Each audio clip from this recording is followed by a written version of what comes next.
안녕하세요. 네, 시간을 아껴주는 강사 루시아입니다. 오늘은 2024학년도 전문상담 합격 전략 설명회를 시작할 거예요. 오늘 순서는요, 우리가 일단은 시험이 어떻게 출제되는지를 알아야 되거든요. 그래서 문제는 어떤 유형으로 나오고 배점은 어떻게 되어 있고 시간은 얼만큼 배정이 되어 있는지, 그리고 우리 최근 TO와 경쟁률은 어떻게 되고 있는지, 그리고 기출 경향, 최근에 나오는 경향들, 그리고 그래서 우리는 어떻게 준비를 해야 되는지, 또 2023년에 제가 이끌어갈 그 커리큘럼과 그리고 공부 방법 등을 설명드리겠습니다. 네, 그리고 우리가 이제 다 과목이 많고 계속 반복을 해야 되기 때문에 다회독으로 반복을 해야 되고요. 그리고 다음으로 선생님들이 이제 상담 신청을 많이 하시는데 많이 하실 때 질문하시는 내용들이 있어요. 그 부분들을 몇 가지 추려왔어요. 그래서 그 부분을 조금 해소하고요. 그리고 줌 관리반에 대해서도 선생님들이 관심을 많이 갖고 계셔서 줌 관리반에 대해서도 설명을 드리도록 하겠습니다. 자, 그러면 문제 유형과 배점을 먼저 안내해 드릴게요. 시험 경험이 있으신 선생님들은 이미 다 아실 텐데 그래도 처음 하시는 분들이 계시기 때문에 간단하게 설명드리겠습니다. 일단 크게는 우리가 교육학과 전공 시험 두 가지로 나눠집니다. 그래서 여기에 있는 내용들은 다 1차 시험 우리가 필기 시험 보는 거고요. 보통 11월 마지막 주, 셋째 주 또는 넷째 주 토요일 그 정도에 보고 있어요. 그래서 교육학, 1교시에 교육학을 60분 동안 보게 되고요. 그 다음 2교시, 3교시에는 각각 90분씩 전공 시험을 보게 됩니다. 교육학은 한문항이라고 되어 있죠. 한문항이기는 한데 이 안에서 물어보는 것들이 굉장히 많아요. 논술형이기 때문에 그래서 요것도 60분 동안 논술을 하시게 되고 20점을 차지합니다. 그래서 우리가 100점 만점이거든요. 그래서 나머지 전공에서 40점, 40점 배점이 되어 있고요. 이렇게 합해서 100점이 이제 돼요. 그러니까 전공이 80점이 되는 거죠. 전공 시험이 만약에 만점을 받는다라고 해도 우리가 또 과락이라는 게 있거든요. 과락 기준이 40%입니다. 그래서 전공은 과락 기준이 총 80점에서 40%니까 32점이 되는 것이고 교육학은 20점 만점이기 때문에 8점이 과락이거든요. 그래서 선생님들이 전공이 80점이라고 해서 전공만 너무 하시다가 교육학을 공부를 또 완전히 손을 놓으시게 되면 전공을 만점 받아도 과락이 나올 수가 있어요. 그래서 좀 힘드시더라도 차근차근 교육학도 조금씩 시작을 처음부터 하셔야지 나중에 좀 같이 병행을 하실 수가 있을 거예요. 자, 전공은 우리가 이제 A, B 이렇게 있다고 말씀드렸는데요. 교육학은 논술이지만 전공 시험은 기입형과 서술형이 있어요. 그래서 기입형 같은 경우에는 2점짜리예요. 그래서 2점짜리가 2교시에는 4문제 있어요. 그러니까 2점이니까 8점이 되는 거고요. 그리고 3교시에는 2문제가 들어가 있습니다. 나머지는 다 서술형이고요.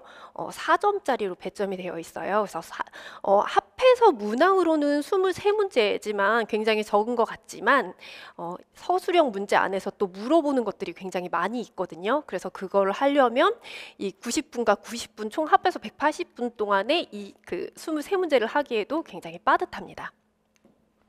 지금 나와 있는 것들은요, 2020학년도부터 이렇게 배점이 되고 있어요. 그 이전에는 계속 변화가 있었어요. 그래서 2020학년도부터 그 연도별로 선생님들이 기출문제를 볼 때 지금 배점으로 되는 것들이 이때부터 반영이 되었다라고 생각을 하시면 되고요. 그래서 제가 기출 분석을 할 때 원래는 다른 거는 다 과목별로 하는데 그게 2019년도까지는 과목별로 기출 분석을 하고 이렇게 문제가 반영이 된 최신 기출 문제들은 연도별로 분석을 하고 있습니다. 예전의 기출문제에서는 객관식도 있었고요. 교육학처럼 논술형도 있었어요. 그래서 논술형 같은 경우에는 이렇게 20점 정도 되는 것도 있지만 30점, 24점 이런 정도의 논술형도 있었는데 지금은 보시다시피 논술형이 없고 기입과 서술형으로만 보고 있습니다. 시험 과목이에요. 되게 많아요. 그래서 이것만 봐도 뭔가 이렇게 압도되는 느낌이 들 수가 있는데요. 2017 학년도까지는 이렇게 7과목이 정해져 있었어요. 그런데 2018 학년도에 추가된 거예요. 그래서 이렇게 바뀐 것도 아니고 이만큼에서 이만큼이 추가돼 가지고 좀 부담스러우실 수 있어요. 그런데 좀 겹치는 내용들이 많기 때문에 분량이 비교적 이쪽에 있는 것보다는 이쪽에 있는 내용들은 좀 얇은 편이에요. 이상심리학은 예외입니다. 이상심리학은 진단 기준, 우리 그 정신장애들이 각각의 진단 기준이 다 있어요. 그래서 그 진단 기준들이 들어가 있고, 그리고 또 그 각 이론들이 있습니다. 우리 뭐 정신분석이라든지 행동주의나 인지심리학 이런 부분에서 각각의 그 정신장애들이 왜 이게 생겼는지 그런 원인들이 있고, 각 그 정신장애들에 대한 치료법들이 있어요. 이런 것들을 우리가 다 암기해야 되거든요.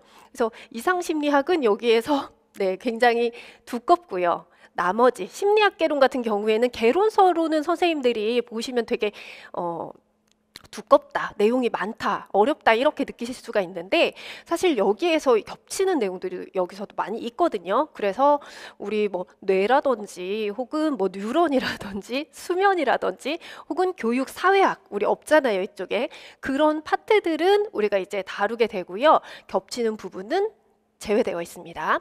학습 심리학도 상담 이론과 실제에 있는 행동주의랑 많이 겹치고요. 그 다음 상담 실습은 선생님들 개론서 같은 거 이렇게 강론서를 보시면 학교 상담과 생활지도라는 책들이 있어요. 거기에 있는 그러니까 학교 상담 같은 과목이라고 보시면 되고 이때 추가가 되기는 했지만 사실 이전에도 많이 나왔었던 과목이에요. 그리고 심리치료는 이제 제가 이전에 이제 교재에서도 제 책에서 임상심리학이라고 했는데 우리 평가 영역에서도 이것을 이제 임상심리학이라고 보거나 혹은 심리치료 두 가지 다 같은 걸로 들어가거든요.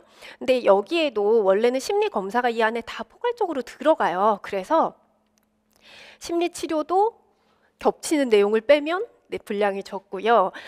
아동 심리학, 청소년 심리학은 합해서 이제 발달 심리학이라고 보시면 되겠는데 이 부분, 아동 청소년 심리학 부분에서는 내용이 많다기보다는 그래도 우리가 학생을 상담하기 때문에 이 부분에 있어서는 조금 자세하게 보시는 것이 좋을 것 같습니다. 네. 그리고 여기에는 없지만 네, 교육심리학이 있는데요. 선생님들이 교육심리학은 원래 교육학에 들어가 있어요. 그런데 그 교육심리학이 2020학년도 임용시험부터 꾸준하게 나오고 있어요. 이번에도 마찬가지로 나왔습니다. 그래서 공식적으로는 정해 있지 않지만 교육심리학도 선생님들이 꼼꼼하게 보셔야 하겠습니다. 그 다음 TO 경쟁률인데요. 참 올해 우리 선생님들을 힘들게 했던 부분입니다. 네. 보시면요. 이 이전에도 있었지만 2015 그리고 16, 17 학년도 요 때까지 이렇게 보시면 TO가 100명 넘게 100명 좀 넘는 숫자로 되어 있습니다. 그리고 경쟁률을 보시면은요. 5대1, 뭐 6대1 그리고 7대1 가까이 되려고 하는 상황이었는데 갑자기 이때 2018 학년도 임용시험이 되면서 TO가 확 늘었죠. 131명이었는데 567명으로 늘은 거예요. 그래서 응시 인원도 이때 이제 교사 자격증을 가지고 있었다가 망설이시던 분들이 이제 많이 응시를 하셔서 이렇게 응시 인원도 배가 됐고요. 그런데 반면에 이렇게 응시 인원이 많아졌음에도 워낙에 TO가 많이 나오다 보니까 경쟁률은 이렇게 확 내려갔어요. 3대1로 내려갔습니다. 그래서 이때도 마찬가지로 TO가 500명대로 많이 나왔고요. 경쟁률이 3대1 정도를 유지하고 있어요.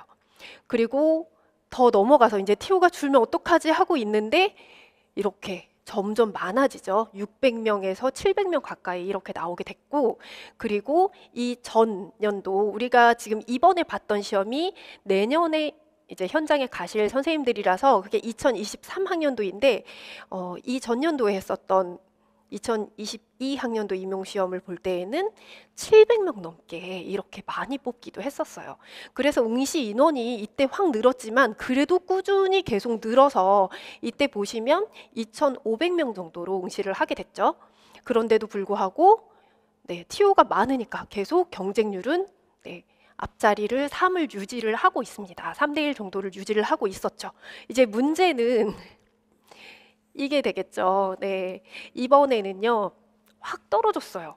그런데 사실 이렇게 많이 뽑았으니까 자리가 없어서 떨어지는 게 당연한 게 아닌지라고 생각을 하실 수도 있는데 그렇지 않거든요.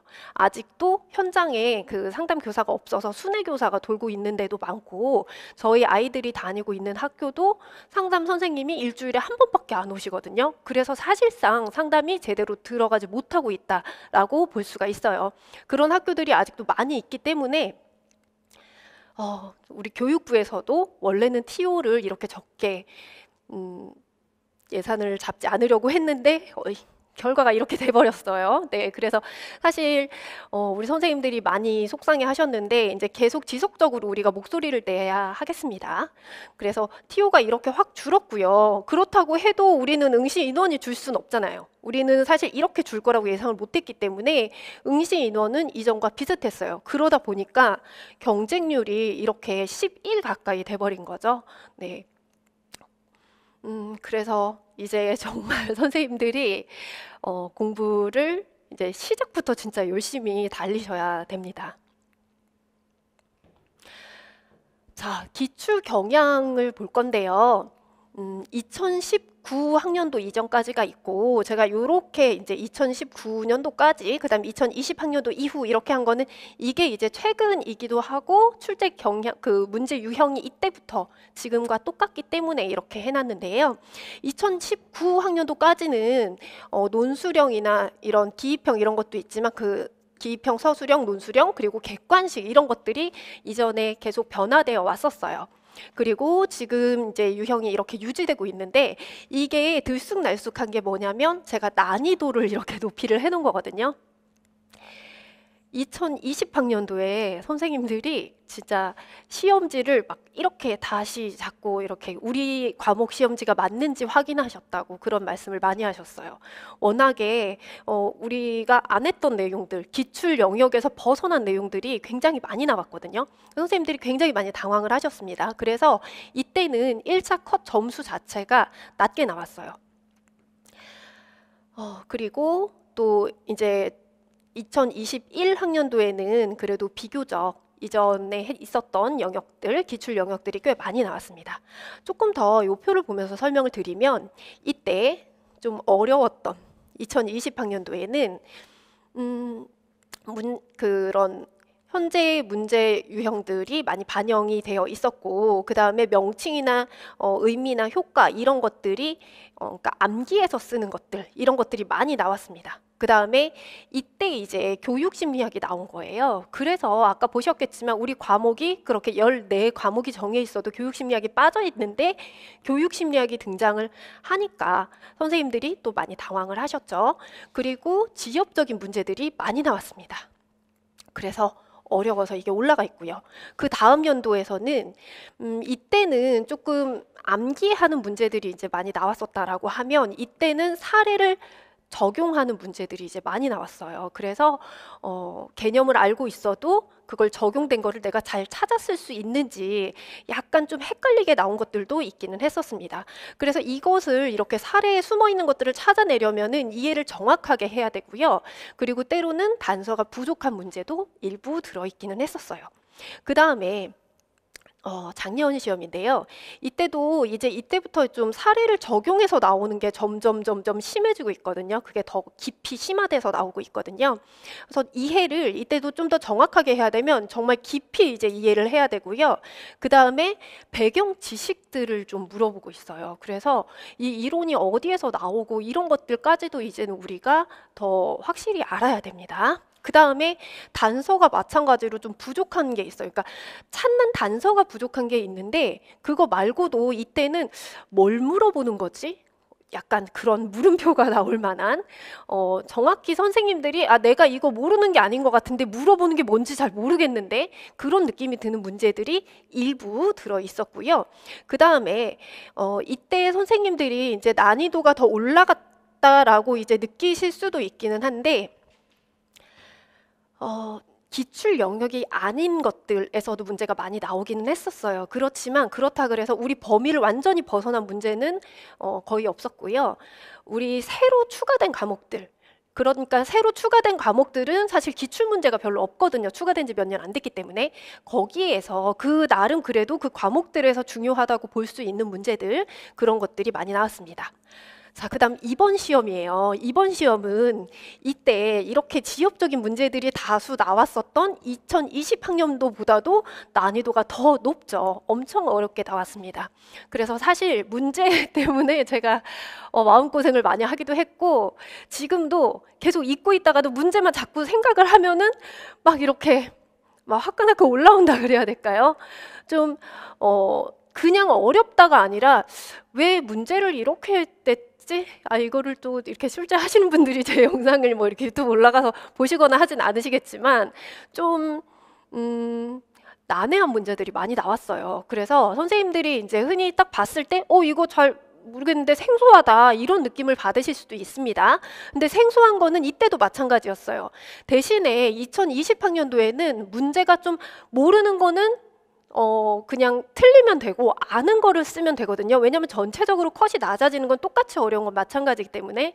그런데 3학년도 이번 시험에서 제가 많이 속상했던 것은 지엽적이고 좀 그런 기출 영역이 아니고 우리 과목에 이렇게 아닌 것 같은 내용들이 많이 추가됐음에도 불구하고 기출 영역도 나오긴 했죠. 그런데 그 기출 영역조차도 굉장히 꼬아서 냈어요.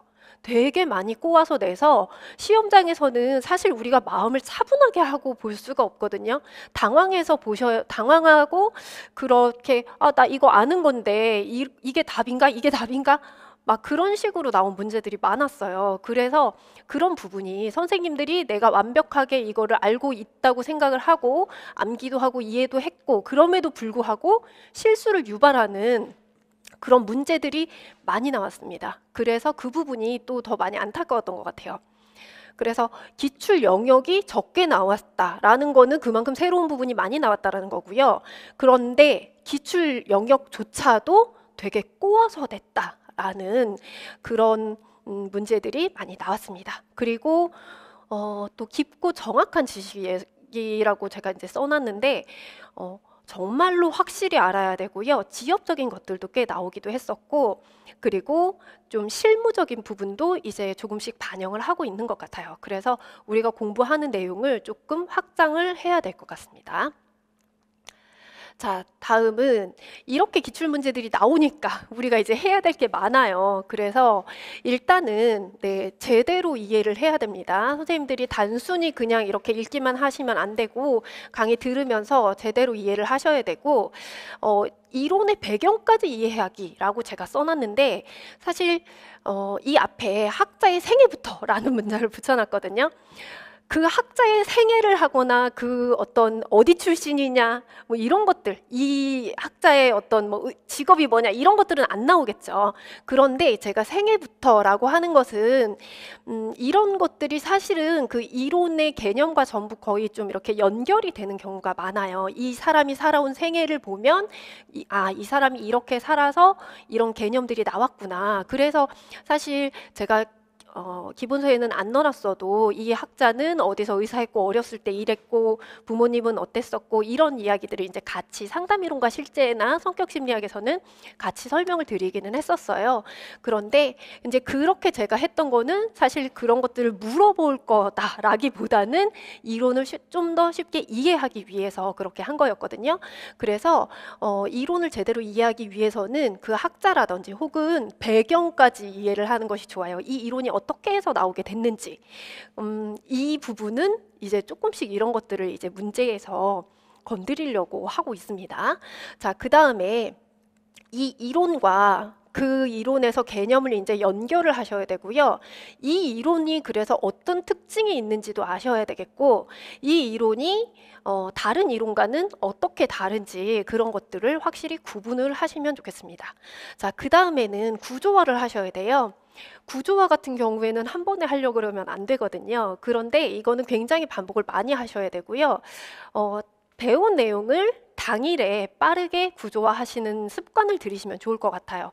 그래서 사실 제가 뭐 서브노트도 드리기도 하고 그렇지만 또 그런 자료를 보는 것과 선생님들이 제가 드려도 직접 자꾸 만드시거든요. 왜냐하면 만드는 자체가 공부가 돼서 그러시는 거예요. 근데 이제 시간이 너무 많이 걸리기 때문에 제가 서브노트를 직접 만드시는 거를 추천드리지는 않아요.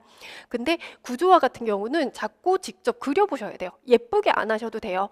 예쁘게 만들어서 자꾸 보는 것도 좋겠지만은 그냥 이렇게 끄적이면서 해보는 거죠. 그래서 당일에 배운 것을 내가 한번 구조화를 해보시고요.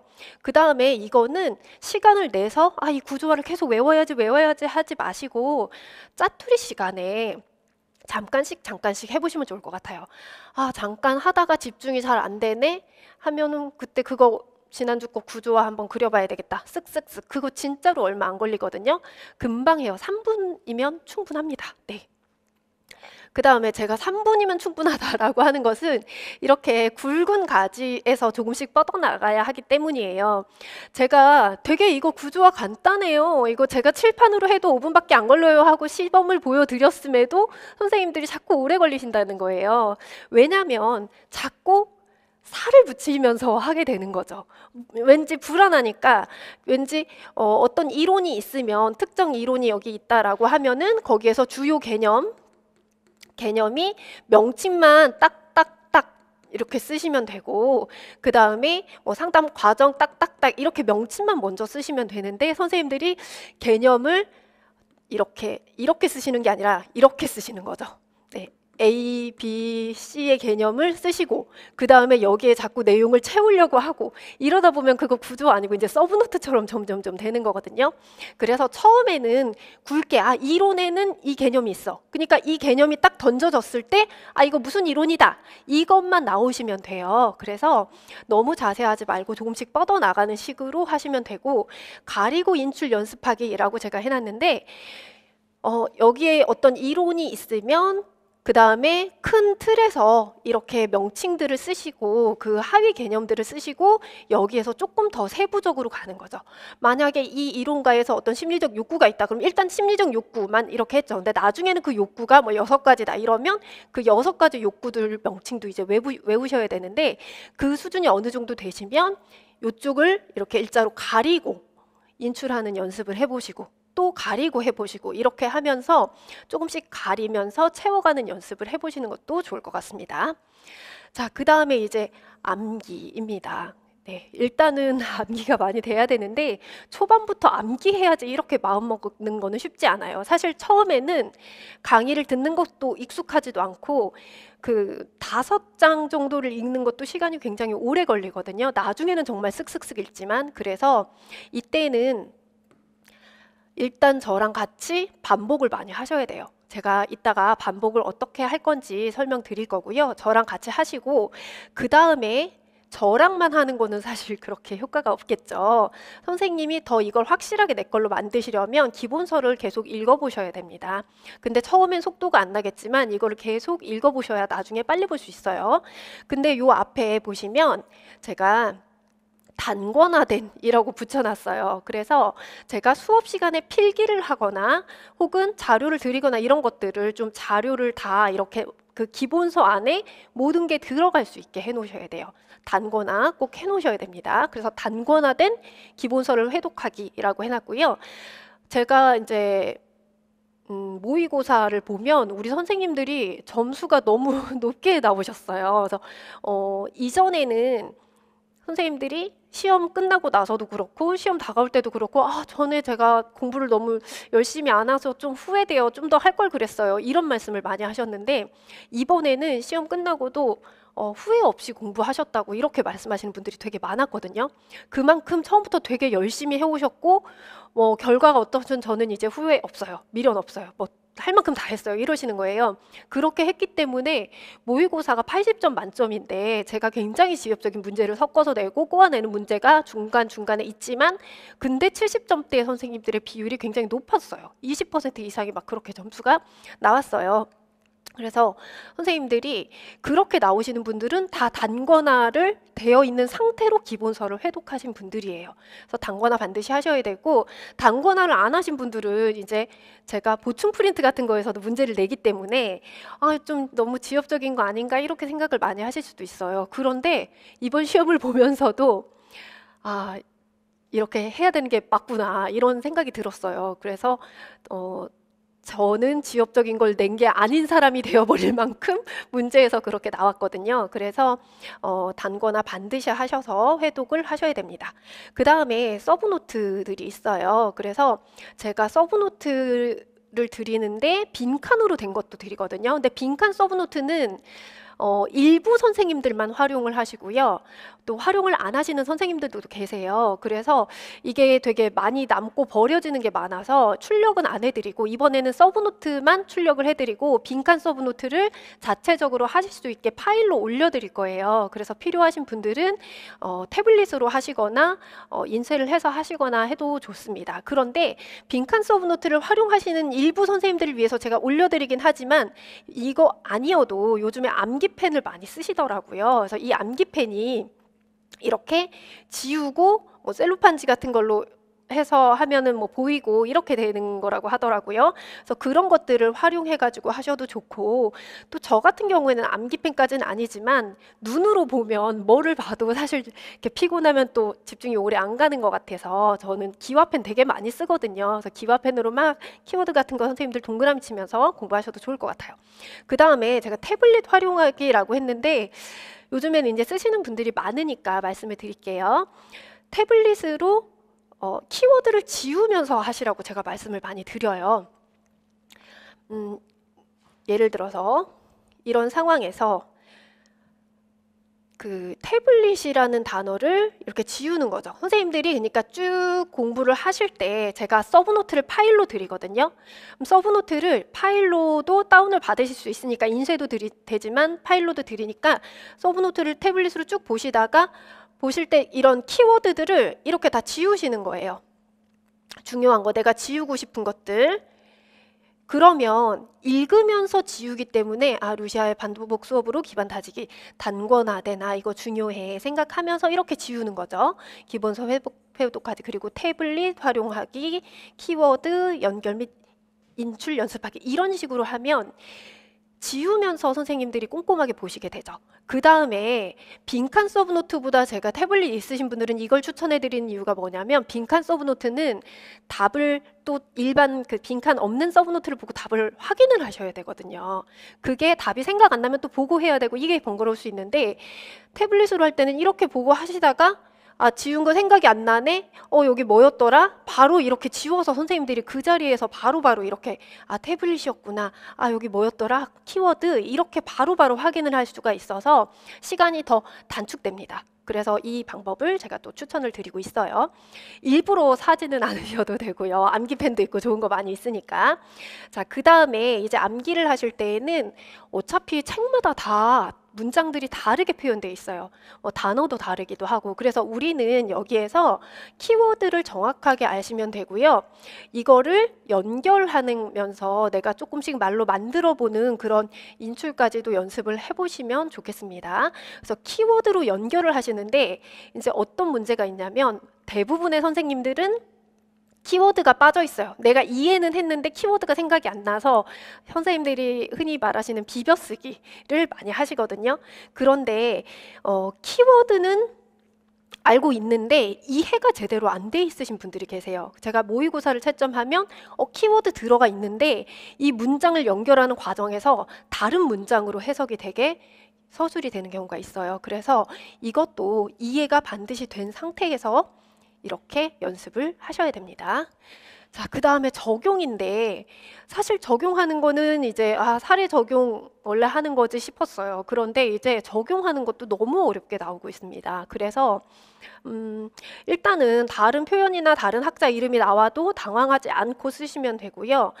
적용하실 때 제가 이번에 강조할 내용은 출제자의 시각에서 바라보기예요. 제가 모의고사에서 문제를 낼 때 이 문장에서 잘못된 내용을 두 가지 찾고 그 이유를 이제 쓰라고 이렇게 문제를 냅니다. 그러면 선생님들이 봤을 때 잘못된 거를 두 가지 찾으라고 했는데 봤을 때 약간 세 개가 헷갈린단 말이죠. 이것도 이상하고 이것도 이상하고 이것도 이상한 것 같은데 싶을 때는 어떻게 하셔야 되죠? 그 중에 가장 확실한 거 두 가지를 찾으시는 거예요. 다른 하나에 꽂히시면 안 되고, 그 다음에 뭔가 이상하다 싶을 때, 그럴 때 출제자의 시각에서 바라보셔야 합니다. 약간 이번에도 그런 문제가 있었어요. 사실 홀랜드 문제가 이런 경우였습니다. 그래서 그거는 나중에 기출을 해설할 때 설명을 드리겠지만 선생님들이 굉장히 당황도 많이 하시고 실수도 하셨을 문제인데, 출제자가 원하는 게 뭘까, 만들 때 어떻게 해서 이렇게 했을까, 이런 관점에서 보시면은 조금 답이 더 답에 근접하게 우리가 찾아낼 수가 있어요. 자, 이제는 저희 커리큘럼 그리고 시기별 공부법이에요. 그래서 이렇게 커리큘럼이 가게 되는데, 여기에서 여기 제가 시기별 공부법은 파란색으로 해놨잖아요. 이 파란색은 선생님들의 공부법이고요. 여기 위에는 제가 어떻게 진행을 하는지 내용입니다. 먼저 상반기죠. 6개월 동안에 우리는 계속 이론을 하게 됩니다. 선생님들이 교육학을 하시게 되면 거의 1, 2월에 전반적인 내용이 들어갈 것이고, 그거를 또다시 3, 4월에 반복을 하거나 심화되어서 교육학을 진행을 하실 텐데, 우리 전공 같은 경우에는 내용이 워낙 많고 또 깊이 봐야 하기 때문에 6개월 동안에 내용이 겹쳐지지가 않아요. 그래서 각각 다른 과목들이 들어가면서 1, 2월, 3, 4월, 5, 6월, 그래서 종합이론 1, 2, 3 이렇게 돼가지고 6개월 동안에 이론이 계속 진도를 나가게 됩니다. 그래서 14과목이고요.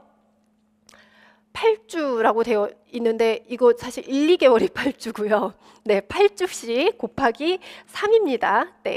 이렇게 들어가게 되고요. 그 다음에 이제 기출을 제가 같이 넣어놨어요. 그래서 상반기에 기출도 같이 보게 되는데, 이전에는 수업 시간에 제가 과목이 끝나면 본 수업 시간, 우리가 수업을 상반기에 10시부터 5시까지로 되어 있거든요. 이 안에서 과목별 기출 분석까지도 했었어요. 그런데 이제 내용이 많아질 거기 때문에 이 안에 못하게 될 것 같아요. 그래서 요거는 이제 3월 달부터 기출 문제집이 나올 것이고, 그때 이제 3월부터 1, 2월에 했던 거 순차적으로 그 기출 해설을 할 건데요. 평일에 촬영을 하게 될 것 같습니다. 그래서 요것도 인강으로 이제 올려드리게 될 것 같아요. 그래서 3월 달부터 제가 근데 7월이라고 해놨죠. 여기는 상반기가 우리가 6월까지인데 제가 7월이라고 해놓은 거는 6월 마지막까지 끝난 것은 7월 첫째 주에 한다든지 그런 식으로 그 과목이 끝나야 그 기출 해설을 할 수가 있고요.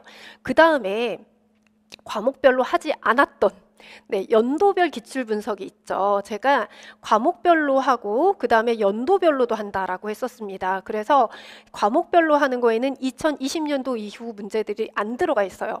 그래서 연도별 기출 분석은 상반기 6월이 끝난 다음에 7월에 들어갑니다. 그래서 3월에서 7월까지로 들어가 있고요. 그래서 요거 별도 강의라고 되어 있는 거는 이론 수업 들으시는 분들은 다 강의 여기 안에 포함되어 있는데, 이제 이 수업 시간에 하는 게 아니라 별도로 촬영을 하게 될 것이다 라는 내용입니다. 그리고 줌 관리반이 있어요. 그래서 줌 관리반에 대해서는 뒤에서 어떻게 운영하고 규칙은 무엇인지 어떤 식으로 되는지 자세하게 안내를 해드릴 텐데, 일단은 퀴즈반 그리고 복습반이 있고요. 상반기에는 퀴즈반이 격주로 운영이 될 것이고 복습반이 매주 운영이 될 겁니다. 그리고 이 시기에 선생님들께서 해야 되는 것은 공부 습관을 기르셔야 돼요. 그래서 내가 계획을 세우는 것도 중요한데, 근데 이제 계획을 세우고 자꾸 안 지켜져서 또 다시 계획 세우고 또 다시 계획 세우고 계속 계획을 수정하시기도 하는데, 그런 시행착오를 하실 거라면 이때 모든 것을 끝내고 자리를 잡으셔야 되고요. 체력 또 잘 다져 놓으셔야 되고 살살 걷기 운동이라도 조금씩 하셔야 되고 또 집중력 짧으신 선생님들 조금씩이라도 늘리시면 좋겠고 단거나 밀리시면 안 돼요. 네. 단거나 해야 될 게 있다면 그 주차에 바로바로 해놓으셔야 됩니다. 이런 것도 습관적으로 다 바로바로 하는 것을 길러 놓으시면 좋을 것 같아요. 그 다음에 선생님들이 이 시기에 해야 될 것은 사실 제가 관리반을 하니까 선생님들이 자꾸 암기를 이때부터 시작을 하시기는 하는데 이때는 사실 이해만 하고 넘어가도 엄청 대단하신 거거든요. 쉽지 않거든요. 네, 그래서 이때는 일단 이해하면서 강의를 밀리지 않고 따라가는 게 가장 중요하고 그러고 나서 추가적으로 이제 핵심, 뭐 내용이라든지 키워드 이런 것들 중요한 게 뭔지 파악을 하시면서 구조화까지 하시면 이만큼만 하신다면 엄청 훌륭하신 거예요. 자, 그 다음 7, 8월인데 여기에도 7, 8월이 있고 여기에도 있죠. 핵심 정리와 문제풀이인데 이게 그러니까 이전에 있었던 핵심 노트 강의예요. 원래는 핵심 노트 강의가 있었는데 이게 이제 핵심 노트를 제작하지 않을 거고요. 서브 노트로 할 거예요.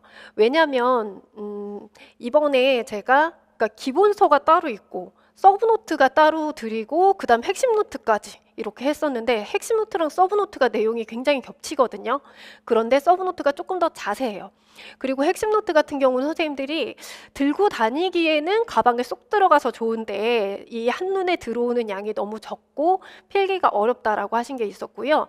가장 제가 마음에 걸렸던 건 뭐냐면 제가 이 내용에서 이미 핵심 노트는 제작이 돼서 만들어진 상태잖아요. 그런데 이 상태에서 제가 한 줄 필기를 하게 되면 선생님들은 또 여기에도 적고 여기에도 적고 막 이렇게 되는 거예요. 계속. 그래서 이거를 하나만 써야 되겠다라는 생각이 들었고 그랬을 때 핵심 노트 같은 경우에는 제가 파일로 드릴 수가 없어요. 이게 뭔가 출판이 되어서 나오는 거는 제가 마음대로 그 PDF 파일을 드릴 수가 없지만 서브 노트는 제가 그때그때 A4 용지에 만드는 거기 때문에 이거는 바로바로 파일로 드릴 수 있고 그러면 선생님들이 그 태블릿뿐만 아니고 휴대폰으로도 버스 같은 데서 이렇게 보기에도 되게 좋거든요. 의외로 잘 보입니다. 그래서 서브 노트로 할 거예요. 그래서 이 강의, 핵심 노트 강의했던 것처럼 여기에서도 강의를 하는데 서브 노트로 강의를 할 거고요. 네, 8회 제공이 됩니다. 그래서 한 번 1회당 3시간 정도 걸린다라고 보시면 되고요. 이때는 이 핵심 정리라는 게 6개월 동안에 계속 이제 수업을 했고 서브 노트가 나갔을 건데 그것을 전부 모아서 이 많은 내용을 압축해서 3시간 동안 8회까지 압축해서 정리를 하게 되는 거예요. 네. 그리고 이거는 패키지로 수강을 하시는 선생님들 같은 경우에는 배수를 무제한으로 제공을 해드리고 있어요. 그래서 이거를 7, 8월에 이제 들어가게 되지만 강의를 인강으로 올려드리게 될 텐데 이때 올려드리면 이거는 1차 시험일까지 11월 말까지 계속해서 보실 수 있어요. 그래서 선생님들이 이동하실 때도 보셔도 되고 여러 번 볼 수가 있습니다. 근데 배수가 들어가긴 하는데 제가 알기로 아마 처음에 학원에서 2배수 정도로 넣어드린 걸로 알고 있어요. 그래서 그게 다 끝나고 학원에 요청을 하시면 또 추가로 계속 넣어드리고 그렇게 해드렸거든요. 그래서 이번에도 이거를 잘 활용을 하시면 듣다 보면 또 구조화도 되거든요. 그래서 잘 활용을 하시면 좋겠습니다. 이거는 일단 7, 8월 이렇게 들어가는데 어떻게 되는 거냐면 이게 없이 이론을 하고 문제풀이를 바로 들어가면 선생님들이 이때 분명히 나 진짜 외워가지고 퀴즈반에서 대답 다 했는데 이랬는데 문제풀이 때 갑자기 생각이 하나도 안 나거든요. 배웠던 거 그래서 다시 보려면 또 오래 걸리거든요. 그래서 7, 8월에 예를 들어서 7월 첫째 주에 과목별로 문제풀이를 하는데 이때 우리가 뭐 이상심리학을 한다.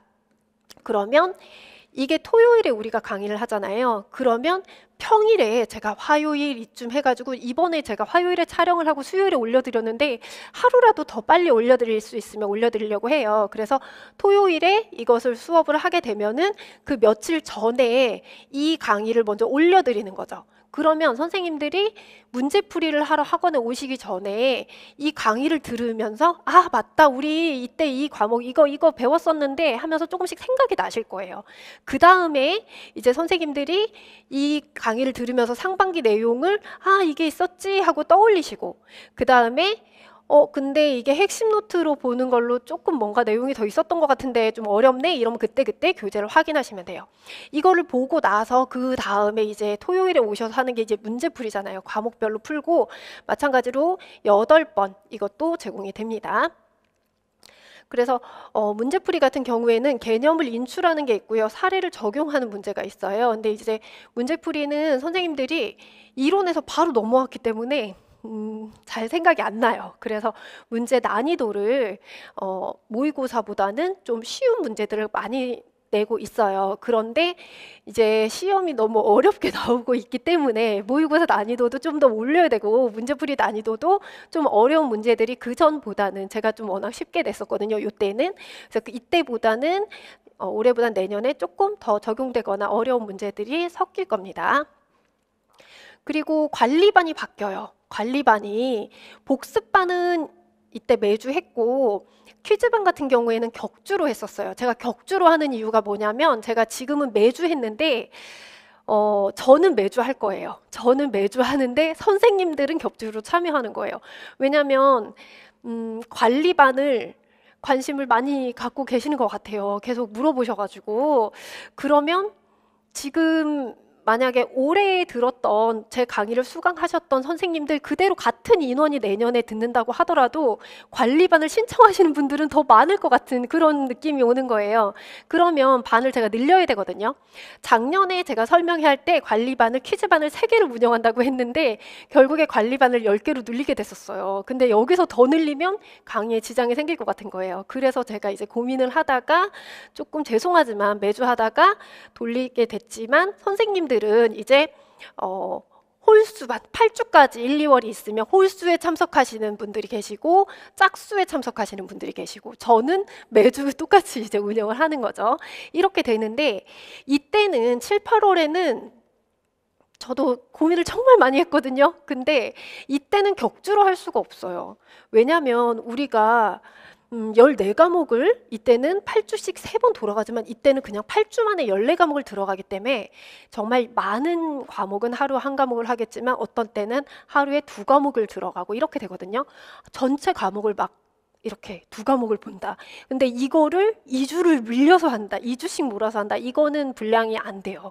그래서 이때는 매주 하기는 할 거예요. 매주 하긴 하되 퀴즈반과 복습반이 결합된 상태로 할 겁니다.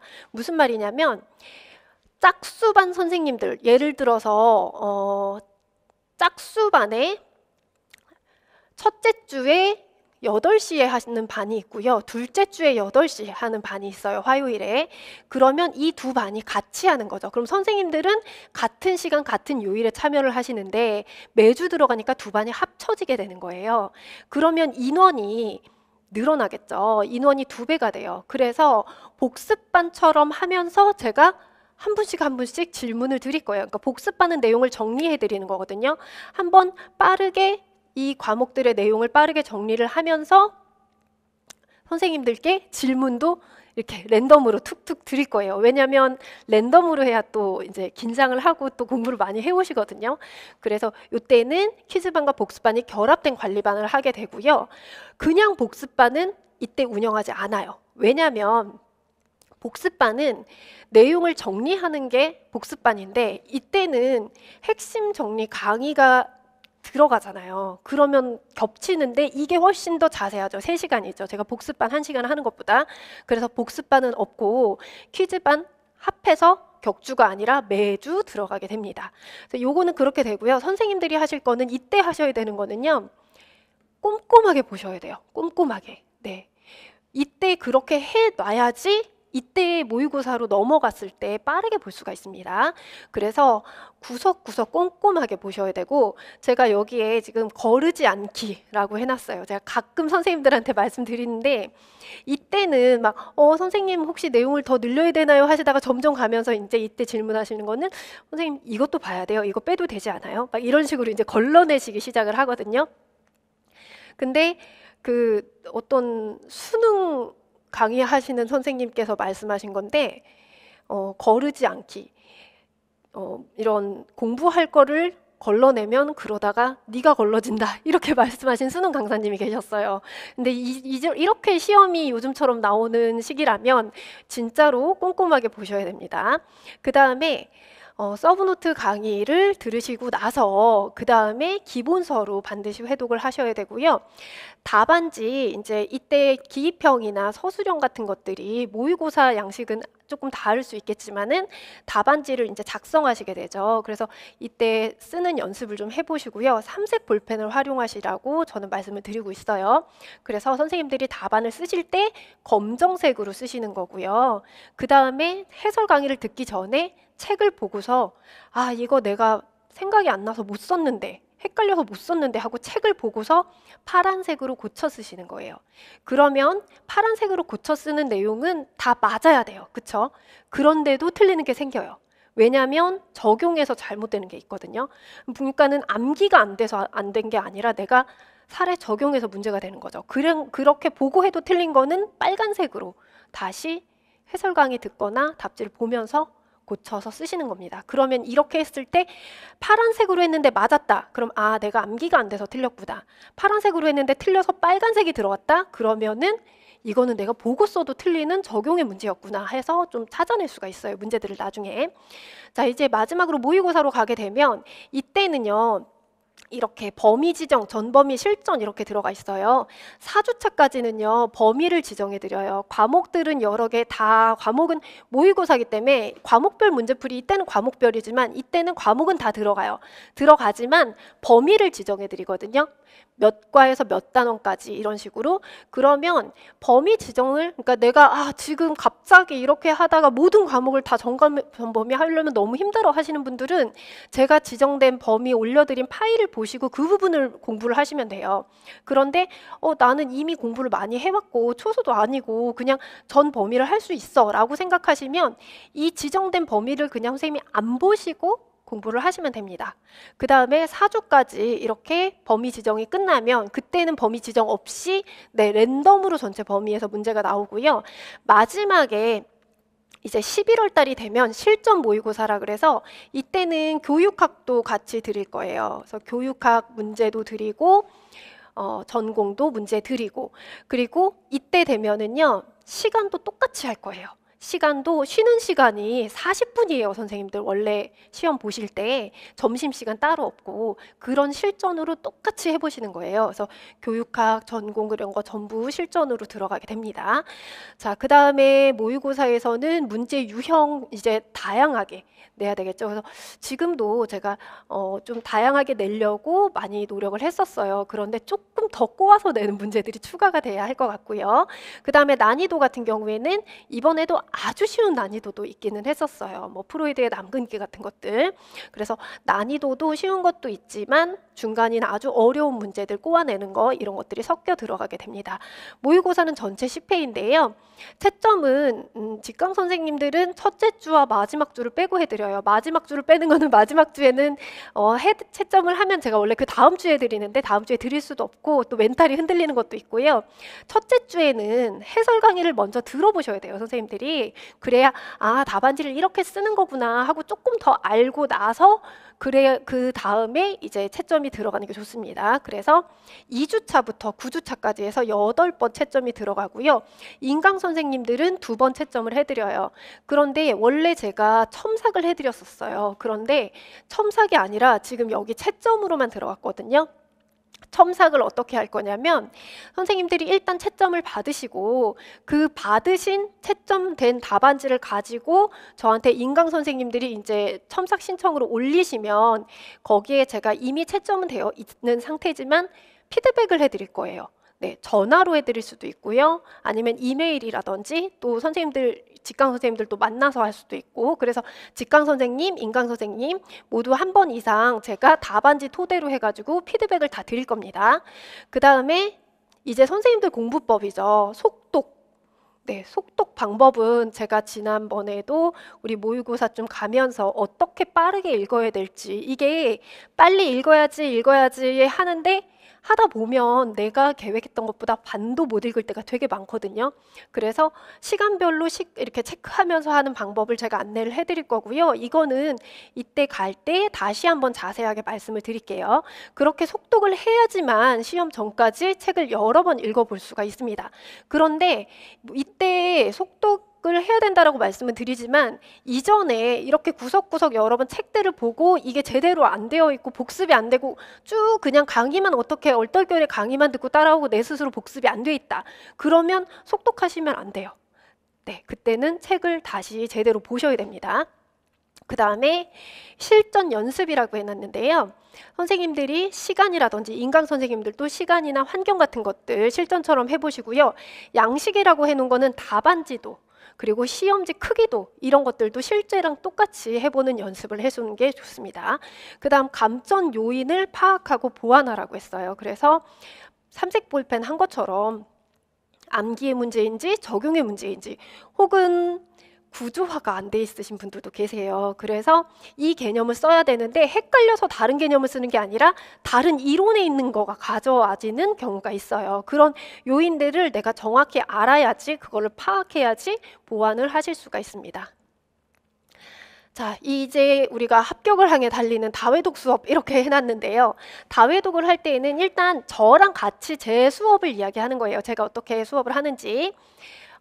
본 강의 시간에 일단은 이렇게 이론을 쭉 설명을 하겠죠. 설명을 하면서 키워드 있으면 이렇게 동그라미도 치면서 강조를 하고 그 다음 복습 테스트를 드려요. 그래서 이번 주 수업을 했으면 다음 주 오전에 오셔서 간단하게 복습 테스트를 합니다. 그래서 이렇게 먼저 제 수업 중에서 반복되는 게 있고요. 서브노트 활용 이렇게 들어가 있는데 매주 서브노트를 요약 강의한다. 이거는 엄청 압축돼서 해드리는 거예요. 교재로 먼저 이렇게 쭉 교재 기본 강의로 밑줄 치면서 쭉 설명을 드리고 나면 그 주차 거 서브노트로 간단하게 요약을 해서 얼른 한 번 더 당일 수업에 바로 다시 정리를 해드립니다. 그래서 이게 지금 이번에 첫째 주 1주차 강의에 들어갔던 서브노트예요. 그래서 이게 또 거의 이제 이 상태에서 조금 변화될 수도 있고 거의 이런 틀로 들어가신다고 보면 되거든요. 첫째 주차에 1주차에 교재에 있는 내용들을 이런 식으로 이제 서브노트를 드리거든요. 그러면 이제 여기에서도 보시면 사실 그런 구조화라는 게 그렇게 어려울 게 없거든요. 큰 범위에서 봤을 때 불안장애 범주가 있으면 이 안에서 범불안장애 이것도 이렇게 정리가 되어 있긴 하지만 또 특정 공포증, 광장 공포증, 사회불안장애 이게 들어가 있는데 서브노트 여기만 봐도 이미 구조화가 되는 거예요. 이렇게만 봐도 불안장애 안에 하위 범주가 범불안, 특정 공포증 이런 것들이 이렇게 들어가는구나 이렇게 보시면 되고 또 제가 구조화 연습할 때 선생님들이 이렇게 직접 써보시라고 했고 가리면서 보시라는 건 이렇게 또 가리고 내용들도 한번 인출해 보시고 이렇게 해보시는 거예요. 그 다음에 이거를 그러니까 이 교재로 이 내용을 수업하고 나서 서브노트로 제가 다시 정리를 해드린다는 이야기예요. 그리고 이게 이제 제가 파일로 올려드릴 빈칸 서브노트 파일입니다. 네, 그래서 여기 이렇게 보시면 이런 식으로 이제 빈칸을 채우시는 거예요. 그래서 채우는 자체가 그냥 보고 쓰면서 하는 자체도 연습이 될 수 있거든요. 그렇게 하시고 내가 정말 인출해서 하는데 생각이 잘 안 나면 여기에 있는 내용들 다시 여기 있는 내용 그대로 빈칸으로만 해놓은 거니까 보고 하시면 되겠습니다.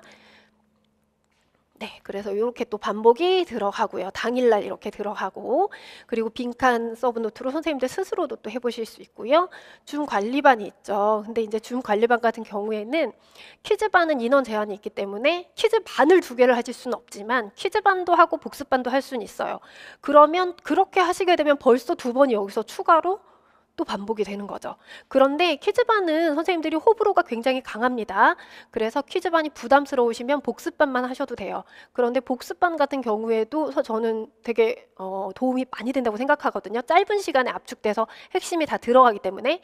그래서 관리반에 복습반이라도 꼭 참여를 하셨으면 좋겠고요. 그 다음에 핵심 정리 특강이 이론 수업이 끝나고 나면 이거를 또 제가 강의로 다시 정리를 해드리죠. 뭐 문제풀이나 모의고사 때 하는 거는 이제 또 그 내용들 공부하면서 되겠지만 일단 강의 중에 이론이 이런 식으로 계속해서 반복이 되고 있다라는 거죠. 선생님들이 관리반을 참여했을 때 확실히 그 다음에 스스로 복습을 하실 때 내용들이 더 잘 이해되고 책이 빨리 넘어간다, 이런 말씀을 많이 하시거든요. 자, 그 다음에 이제 달라진 부분들을 좀 짚어드릴게요. 그래서 교재가 지금 제가 기본서 2권으로 했었는데 3권으로 들어갈 거고요. 기출 문제를 프린트로 했었는데 이제 문제집이 3월 달에 나오게 될 겁니다. 그 다음에 기본서가 이제 바뀌게 될 때에는 제가 이번에 보충 프린트 같은 걸로 드린 내용들이 있었죠. 그 내용들이 이 안에 다 들어가요. 그리고 또 거기에 없었던 내용도 추가가 될 겁니다. 그래서 양이 더 많아질 거예요. 그럼에도 불구하고 이때 자료가 들어갔으니까 이제는 보충 프린트가 없겠지 생각하실 수 있는데, 그러면 좋겠지만 사실 제가 계속해서 또 책을 만든 이후에도 계속 자료를 찾아보다 보면 이것도 또 하면 좋겠다, 이런 내용들이 또 생기기도 하거든요. 그래서 일단 작년 자료는 전부 다 여기 넣을 거지만 추가적으로 또 들어갈 수도 있습니다. 그리고 그래서 개정된 교재에는 작년 거, 그리고 또 거기 없는 내용도 일단 책에는 또 들어가기도 할 거예요. 그 다음에 서브노트 강의가 있는데 사실 똑같죠. 그런데 핵심 노트 대신에 서브노트를 토대로 강의를 한다라는 겁니다. 그래서 상반기에 안 듣고 서브노트를 단과로만 하신다라고 하면 예전에는 핵심 노트를 구입하셨어야 되는데 제가 이번에는 상반기 했던 서브노트 파일을 올려드리게 될 겁니다. 근데 단과로 하실 때에는 배수가 일반 강의처럼 똑같이 들어가 있어요. 자, 그 다음에 관리반 운영 방법이 바뀌었죠. 네, 그래서 관리반 운영 방법이 복습반은 똑같이 매주 들어가지만 퀴즈반이 격주로 바뀌었고요. 또 혹시 또 퀴즈반 되게 막 주변에서 우리 선생님들이 퀴즈반 너무 힘들어, 막 부담스럽고 막 엄청 그거 막 외우기 힘들어 막 이렇게 해서 또 다들 안 하신다고 하셔가지고 반이 안 늘어서 이전 반의 수준으로 유지가 된다면 퀴즈반도 매주 할 수가 있겠죠. 네, 저는 어차피 매주 계속 운영을 할 거니까. 근데 이제 인원이 늘게 되면 퀴즈반은 격주로 바뀐다라는 걸 말씀드리고요. 7, 8월에도 통합반으로 바뀐다라는 거, 퀴즈와 복습반이 결합된 방식. 그 다음에 모의고사 기간에는 작년에 자율적으로 참여를 하게 했었어요. 모의고사 기간에는 관리반 방법이 굉장히 애매했어요. 왜냐하면 이때는 우리가 진도 나가는 것을 기준으로 해서 퀴즈반이나 복습반을 운영을 하면 되는데, 모의고사 기간에는 과목이 전범위가 막 다 섞여 있고 모든 과목이 다 섞여 있다 보니까 어떤 것을 이렇게 해야 될지도 제가 과목을 정하긴 했지만 굉장히 선생님들의 스케줄에서 깨지는 부분이 많았기 때문에 선생님들께서 퀴즈반 너무너무 좋은데 아무래도 제 그 스케줄에 맞추기가 어려울 것 같아요 라고 하시거든요. 그래서 이 기간에는 각자 공부를 하시면 될 것 같아요. 네. 그리고 저도 이때에도 좀 더 문제를 더 좀 연구를 많이 해야 될 것 같아요. 네, 이전에도 사실 제 나름 뭐 어떤 도식 같은 것도 많이 만들어서 넣고 접목을 시키긴 했는데 문제가 이렇게 나왔기 때문에 또 똑같이 나온다라는 보장은 없지만 다양한 걸 대비를 해야 될 것 같습니다.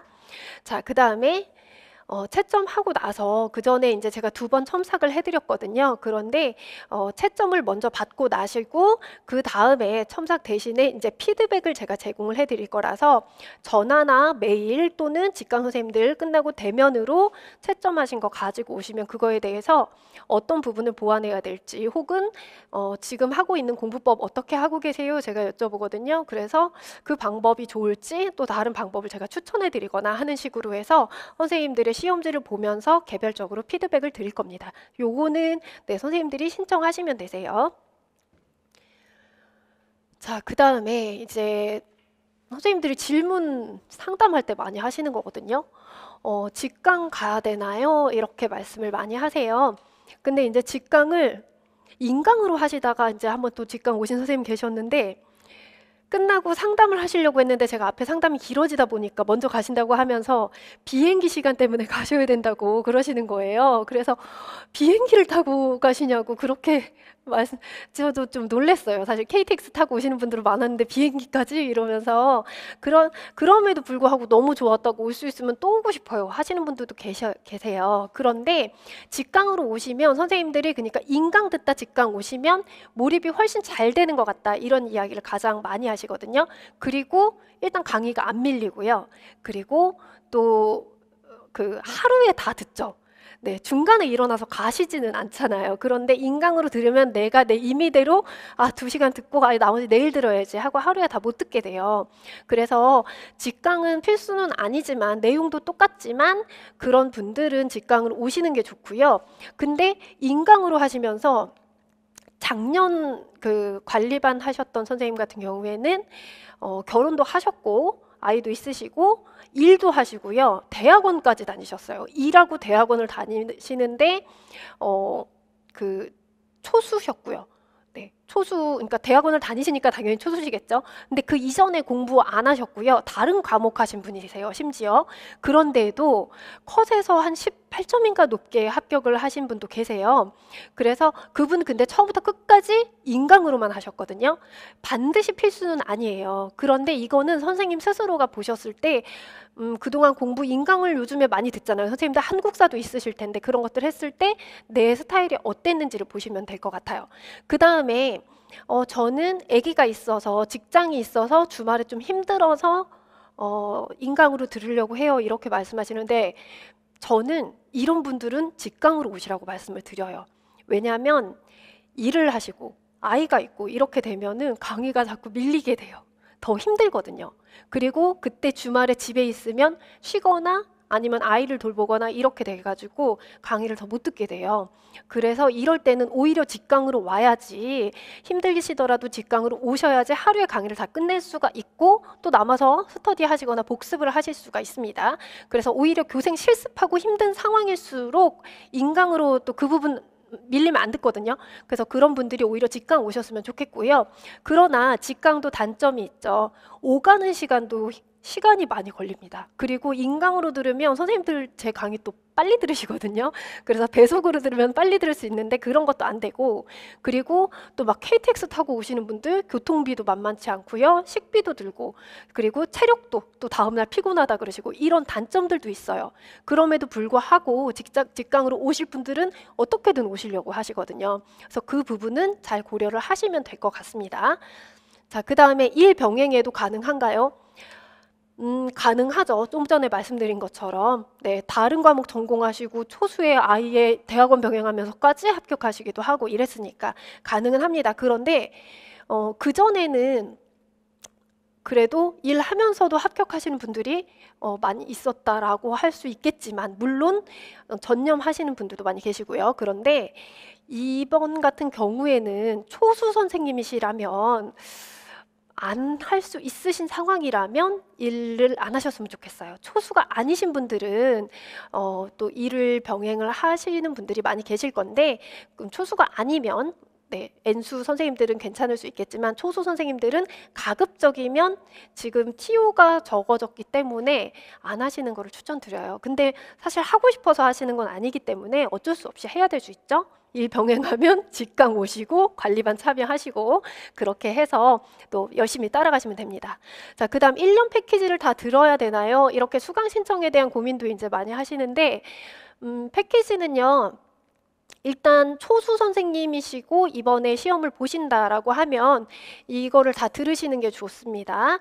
그런데 내년에 시험을 보시는 분들이 지금 또 많이 물어보시거든요. 상반기만 들을지 아니면 1년을 들을지 이거를 이제 상담을 많이 하시는데 사실 개인적으로는 상반기를 1월부터 6월까지 들으셨으면 그걸로 쭉 하반기에 복습을 하셔도 된다고 생각을 해요. 그 내용 복습하시는 게 좋아요.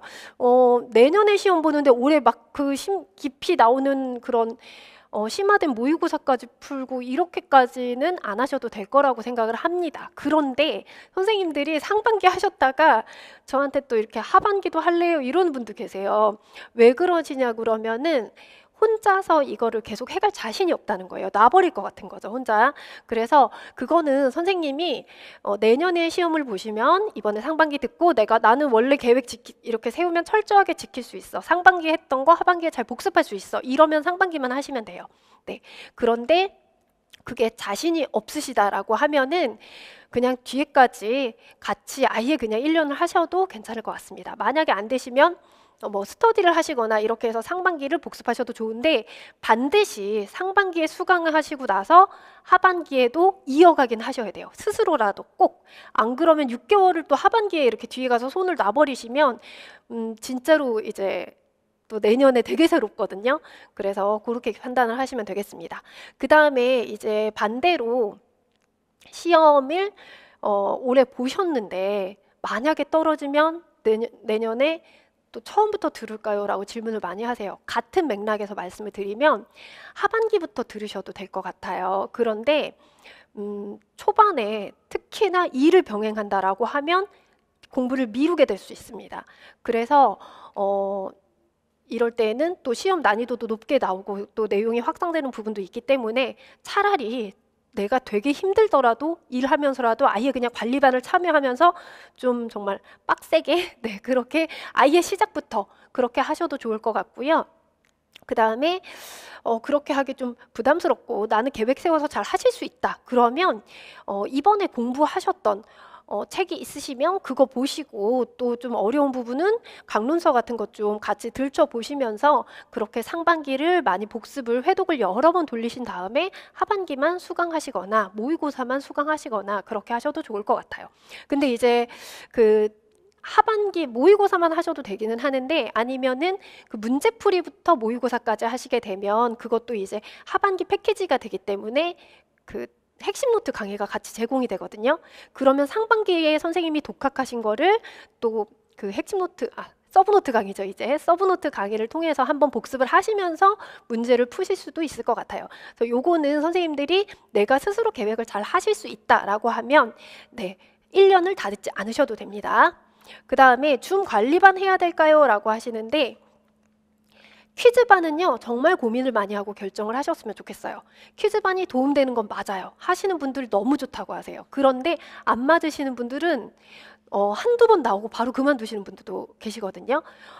왜냐하면 제가 개인적으로 질문을 드린단 말이에요. 그게 되게 부담스럽죠. 그리고 내가 초수고 강의 듣기도 빠듯하고 그런데 이걸 외워서 대답해야 되나? 그러면 저는 이걸 보고 하시라고 말씀을 드려요.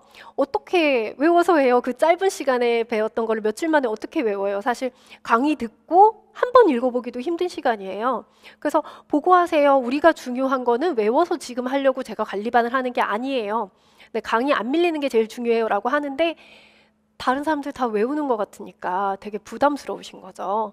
그래서 퀴즈반 같은 경우에는 선생님들의 성향을 좀 고민을 하셔서 하시면 좋겠고 복습반은 시간만 된다라고 하면 수요일 저녁 늦은 시간에 하거든요. 10시 정도에. 그래서 복습반은 가급적이면 참여를 하시는 게 훨씬 더 효율적인 그 시간이 선생님 스스로 그 시간 혼자 공부하시거나 다른 데서 스터디 하시는 것보다 훨씬 효율적으로 돌아갈 거거든요. 그렇게 하시면 좋겠습니다. 그 다음에 보충 프린트가 뭔가요? 단권화가 뭔가요? 이런 거 해야 되나요? 하시는데 보충 프린트는 말씀드렸듯이 저도 드리면 좀 선생님들이 싫어하실 것 같아요. 자료 정리가 힘드니까. 그래서 이번에 책에 많이 넣고 싶었는데 넣는 것과는 별개로 또 내용을 그 확장된 책에서도 더 확장을 하고 싶거든요. 그래서 중간중간에 보충 프린트가 들어갈 수가 있습니다. 그래서 요거는 싫어하시는 건 알지만 그래도 지금 같은 시험을 대비하기 위해서는 어느 정도 들어가게 될 겁니다. 그래서 요거 파일로 관리 잘 해놓으시고요. 단권화 아까 말씀드린 것처럼 기본서에 모든 걸 단권화되게 해놓으시고 서브노트는 내용을 선생님들이 빠른 시간에 볼 때 하시지만 되도록이면 기본서에 단권화를 해서 보시면 되겠습니다. 그 다음에 이거는 선생님들이 모의고사 기간 내내 질문을 많이 하셨어요. 여기서 말하는 추가라는 것은 여러 학원의 모의고사를 볼까요? 그 질문이신 거죠. 마음은 충분히 이해되고요. 이거를 말리고 싶지 않은 선생님들도 있습니다. 그런데 이거는 선생님들이 내가 얼만큼 숙지가 되어 있는지에 따라서 다를 것 같아요. 그래서 뭐 불법으로도 많이 하시는 걸 알고 있지만 불법을 떠나서 일단은 선생님들께서 여러 개를 봐야 되는지가 핵심이기 때문에 그런 뭐 추가로 수강을 하시거나 아니면 뭐 스터디를 하시거나 이런 쪽으로 말씀을 드리면 제가 우려되는 부분은 만약에 제가 23문제를 냈어요. 그런데 이번에도 그렇고 작년에도 그렇고 제가 모의고사에 냈던 문제가 거의 유사한 문제가 실제 시험에 나오기도 하는데 그 문제를 또 틀린단 말이에요. 그러면 되게 후회를 하시는 거예요. 그래서 제가 드리고 싶은 말씀은 뭐냐면 여기에서 제가 A라고 할게요. 제가 A 강사가 모의고사를 23문제를 냈는데 이 중에서 내가 5문제를 틀렸습니다. 그러면 제 수업에서 5개를 틀렸다라고 하면 다른 학원에 있는 모의고사들도 여러 개를 보게 되면 그 이상 틀리시게 될 거예요. 근데 똑같이 그냥 5개씩 틀렸다고 할게요. 만약에 이렇게 해서 여러 모의고사를 봤어요. 그러면 모의고사 한 번 보는데 틀리는 게 20개 이상이 되는 거죠. 그러면 이거를 다 숙지를 할 수가 있을까요? 내가 지금 내가 내 강사님이 했던 모의고사 것도 틀리고 숙지가 안 되는데 이게 될까? 이렇게 저는 걱정이 된 거죠. 그런데 여기에서 정말로 제 거에서 거의 틀리는 게 없고 정말 고득점이 많이 나오고 제 책도 정말 잘 안다라고 하면 더 보셔도 말리지 않아요. 근데 이제 이때 제가 또 걱정되는 건 뭐냐면 선생님들이 정말로 그것을 유료로 수강을 해서 보시거나 아니면 가까운 친구랑 같이 공부를 하면서 서로 정말 스터디를 하시거나 이러면은 도움이 될 수 있어요. 그런데 그게 아니라 정말로 그냥 답과 문제만 해서 본다라고 하면 뭐가 문제냐면 저도 제가 23문제를 내고 있지만 이 중에서 3개 정도 그 이상이 될 수도 있겠지만 아주 지엽적이고 이거는 중요하지 않은데 그래도 내야 되는 것들이 들어가 있어요. 그러면 선생님들은 강의를 들으셨기 때문에 이 문제는 제가 해설 강의할 때나 평소에도 강조하지 않았던 거야 라고 어느 정도 그걸 걸을 수가 있는데 다른 내가 듣지 않았던 그런 모의고사들을 문제만 받아보면 모르는 게 더 많은데 그거를 다 거슬리니까 다 외우고 싶은 마음이 생긴단 말이에요. 그러면 그 중에서는 이 다른 학원에서도 저처럼 안 중요한 모의고사도 섞여 있을 거란 말이죠. 그런데 거기에다가 힘을 쓰면 안 되는데 우선순위라든지 중요도 파악이 안 된단 말이에요. 문제 답만 딱 받아보면. 그래서 만약에 이게 정말로 다 됐다. 그래서 난 추가로 볼 수 있다라고 하면 그러면 가까우신 분과 스터디를 하세요. 차라리. 그래서 서로 나 이거 모르겠는데 처음 보는데 어렵다 이렇게 했을 때 그거는 안 중요한 거야 라든지 아니면 이거 중요한 건데 라든지 그거를 구분을 하시면서 보셨으면 좋겠습니다. 자, 그 다음에 선생님들이 이제 문의를 주시는 관리반인데요. 일단 관리반에서도 규칙이 있어요. 네. 이거는 일종의 스터디입니다. 그래서 그 분위기라는 것도 있고, 저도 다른 거 다 제치고 이 시간에는 거기에 전념을 하기 때문에 우리가 최소한의 것들은 해야 돼요. 가장 중요한 건 수강 인증이에요. 제가 이걸 만든 이유가 뭐냐면 인강 선생님들이 강의를 밀리지 않는 게 가장 큰 목표였어요. 그래서 네이버 밴드에다가 강의 들으신 거 매주 그 화면을 올리셔야 돼요. 그냥 캡처해서 그 화면 바로 올리시면 됩니다. 이거를 이제 올리면 횟수가 몇 번 올렸는지가 나오는데 그 시기가 이렇게 달라서 올리는 횟수들도 달라져요. 그래서 제가 사실 이 인증은 너무 인원이 많다 보니까 제가 체크를 사실 잘 못했어요. 퀴즈반은 계속 추적 체크하고 명단 바꾸고 했는데 근데 이번에는 조교 선생님께 매주 제가 이거 인증하는 거 체크를 받을 겁니다. 네, 그래서 요거는 필수적으로 그러니까 관리반 규칙은 수강 인증인데 수강 인증이라는 건 무슨 얘기예요? 관리반 하기 전에 강의를 다 들으셔야 된다는 얘기예요. 다 강의를 들어야지 관리반 들어오실 수 있습니다. 그 다음에 책 보고 하셔도 돼요. 네. 못 외워요, 선생님. 보고 하세요. 전혀 눈치 보지 말고. 그런데 강의를 듣고 한 번이라도 쓱 보고 오셔야지 보고 대답하실 수 있어요. 안 그러면은 어디 있지, 무슨 말이지? 이렇게 되거든요. 그래서 암기는 안 되더라도 이거 맞아, 나 보고 어디 있는지 아는데 하고 얼른 찾아서 보시고 답변하시면 됩니다. 그 다음에 이거는 다시 말씀드리지만 스터디예요. 그래서 카메라 켜셔야 돼요. 우리는 얼굴 보고 합니다. 복습반도 마찬가지예요. 몇백 명이 들어오는데 그래도 얼굴 보고 할 거예요. 카메라 켜셔야 돼요. 카메라를 몇 분이 끄기 시작하면 다 따라서 막 끄시거든요. 근데 우리는 얼굴 보고 이름 들어가게 하셔야 되고요. 마이크는 껐다가 퀴즈반에서 내가 답변할 때, 내 차례가 됐을 때 마이크를 켜시면 되겠습니다. 자, 그 다음에 퀴즈반은 한 반에 15명 이내예요. 그래서 일단 15명을 한 반에 모집을 하지만 15명 사실 되게 많아요. 네, 인원이. 그래서 일단은 15명을 최대로 모집을 하고요. 거기에서 이제 중간에 뭐 그만두시거나 하시는 분들이 생기면 막 추가 모집을 안 하게 되면 여기서 좀 줄어들 수는 있겠지만 사실 12, 13 이 정도가 사실은 딱 좋은 인원인 것 같아요. 그래서 일단 모집은 15명을 하게 되고요. 넘진 않을 거예요. 그 다음에 35분 그리고 길면 40분 정도 문제를 내고요. 격주로 운영을 하게 되고 저는 매주 들어갑니다. 그래서 이거는 한 분씩 한 분씩 네 이렇게 한 분씩 1대1로 제가 퀴즈를 내게 되고요. 복습반에는 배운 내용을 정리합니다. 그래서 그 주차 토요일에 수업한 거, 인강으로는 일요일에 올라간 거를 그 다음 돌아오는 수요일 저녁에 하고요. 인원 제한이 없어요. 전체를 대상으로 하게 됩니다. 그 다음에 여기서는 지금 퀴즈반인데 인원이 여기는 한 명이고 여기 여러 명이 됐죠. 통합반. 그래서 여기서는 한 반이 그러니까 30명 이내가 되겠죠. 두 반을 합쳐서 하게 되기 때문에. 그래서 복습반처럼 쭉 수업을 하지만 제가 랜덤으로 질문을 드릴 거예요. 그래서 복습반과 퀴즈반이 결합된 방식입니다. 복습반에서는 제가 질문을 아예 안 할까요? 그건 아니고요. 제가 설명하다가 이것도 질문을 드리긴 하는데 한 분씩 하는 거 아니에요. 몇백 명 계시고요. 제가 질문 드리는 거는 선생님들이 듣다가 잠깐 보면서 다시 한번 그 부분을 보던지 아니면 마음속으로 인출을 해보는 연습을 하시라고 저 혼자 질문을 던지는 거예요. 네.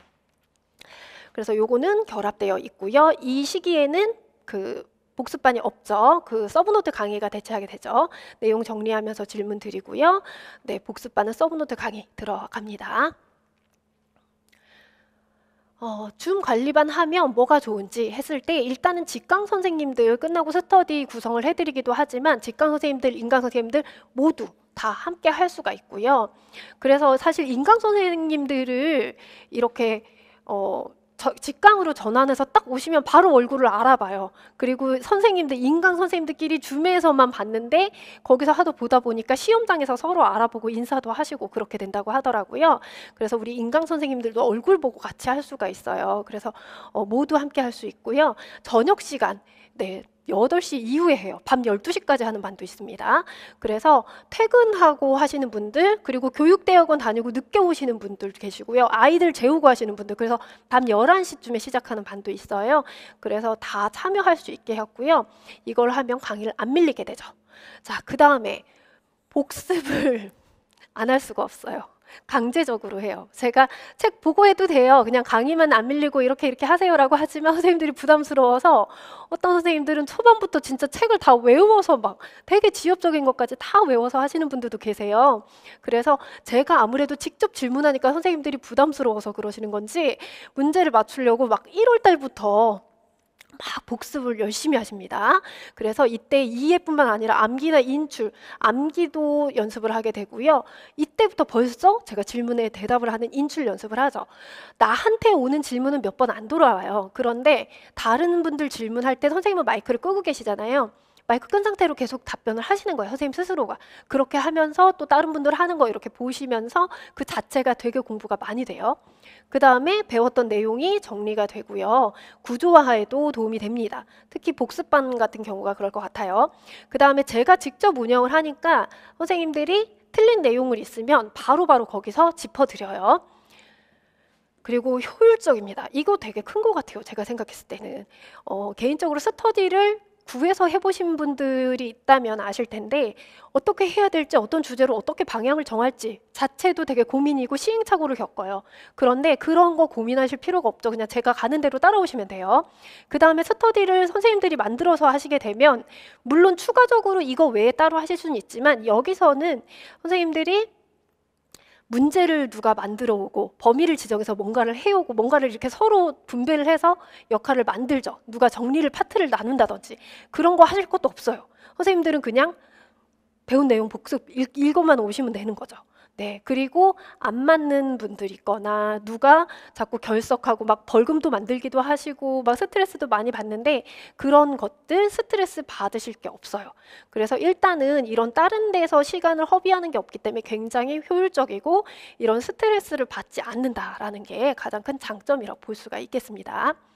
네, 그리고 뭐 물론 이제 내용이라든지 뭐 강의라든지 이런 것들은 학원마다 다 이렇게 큰 차이는 없을 것 같고 각 그런 어떤 강사들에 대한 성향이라든지 이런 것들이 좀 다를 것 같아요. 그래서 조금씩 뭐 수업 방식의 차이는 있겠지만 일단은 제 수업의 강점, 저한테 잘 맞겠다라는 분들이 계실 수 있어요. 그래서 태블릿이라든지 뭐 아이패드 또 휴대폰으로 다운받아서 보는 거 좋아하시는 분들은 모든 파일을 다 올려드려요. 교재나 그런 기출 문제라든지 그 책으로 나오는 거, 네, 그거는 제가 저작권이 없어서 안 되고 프린트로 드리는 것들은 전부 다 올려드려요. 그래서 아까 보여드렸던 서브노트 같은 것도 마찬가지고 모의고사까지도 전부 다 올려드립니다. 그리고 직강 선생님들 직강 오시더라도 인쇄도 해드리고 파일 다 올려드려요. 그 다음에 구찬호 말이죠. 강의 자꾸 밀리시는데 줌 관리반 하시면은 게을러질 수가 없어요. 그 다음에 내용이 어려워서 무슨 말인지 모르겠다고 이렇게 하시는 분도 계세요. 제가 내용을 많이 반복을 하고 설명을 드리기는 하는데 그럼에도 좀 부족하다 이런 선생님들이 예전에 계셔서 제가 그분 이제 들으시라고 이제 막 하반기까지 가서 그걸 다시 자세하게 할 수가 없어서 유튜브로 제가 집에서 핸드폰으로 찍어서 올려놓은 영상이 있었거든요. 근데 이제 그거를 또 이렇게 보시고 오신 분들이 많이 계시더라고요. 그래서 좀 표현을 좀 어렵지 않게 하려고 하고 있어요. 그래서 이론이 됐던 뭐가 됐던 조금 어려운 단어보다는 좀 이렇게 쑥쑥 좀 자연스럽게 받아들일 수 있는 그런 표현들로 설명을 하려고 하고요. 직강 선생님들이 이렇게 계시고 관리반에서도 이제 선생님들을 화면으로 보이면 틀리는 게 바로바로 관리반에서도 보이거든요. 복습반에서 해도 제가 이렇게 질문을 혼자 던져도 선생님들이 틀리면 갸우뚱 하시고 여기서도 그러시거든요. 그래서 반응을 보고서 이거 좀 어렵게 느껴지시는 표정이다 이러면은 다시 설명을 드립니다. 그 다음에 시간 부족하신 분들, 제가 강의 시작할 때 시간을 아껴주는 루시아입니다 이렇게 하는데 그게 제가 원래 핵심 노트도 루시아의 시간을 아껴주는 루시아의 시간을 아껴주는 핵심 노트 막 이런 식으로 했었거든요. 네, 제가 계속 반복 수업을 해드리죠. 그리고 줌 관리반 같은 거 하고 그래서 암기 시간이 단축되고요. 그 다음에 원래 그 해설 자료 같은 거에서 빈칸을 넣었었어요. 몇 년 전에는. 그런데 빈칸을 넣다 보니까 몇 문제 안 했는데 시간이 같이 답을 채우면서 하다가 보니까 강의 시간이 너무 길어지는 거예요. 근데 하반기에는 선생님들이 좀 강의가 빨리빨리 끝나야 되거든요. 그래서 빈칸 없는 자료로 수강 시간을 단축합니다. 네. 그리고 이제 또 제가 이제 좀 어려운 내용들을 다시 설명을 드리려고 하다 보니까 선생님들이 이제 모의고사를 보시고 나면은 제가 첨삭하고 채점하고 해서 많이 틀린 내용을 이미 강의는 다 끝나고 채점을 하기 때문에 그 다음 주에 그 부분을 짚어드렸어요. 근데 그 다음 주에 하기보다는 아예 해설 강의할 때 그 부분은 그래도 자세하게 해야 되잖아요. 많이 틀리시는 거는.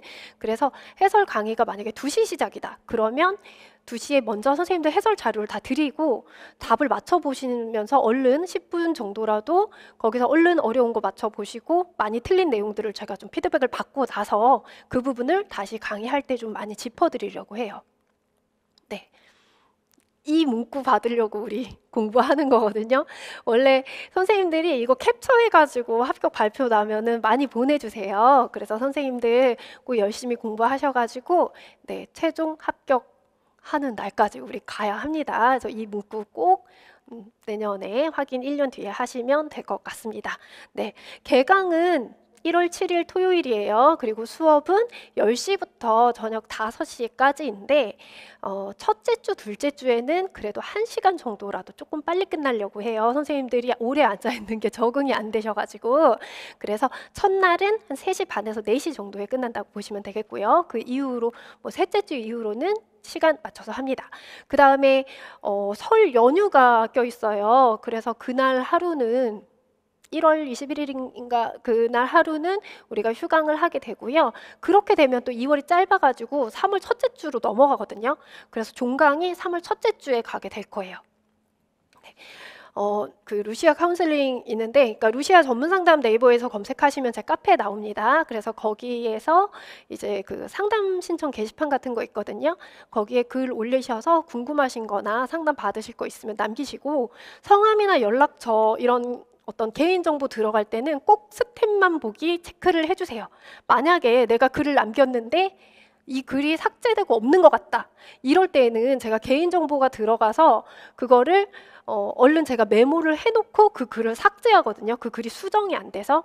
그래서 그럴 때는 내가 그 비밀글로 안에서 개인정보가 들어가 있어서 제가 해놨구나, 그거 보고서 다시 제가 답변 드릴 거니까 너무 걱정 안 하셔도 됩니다.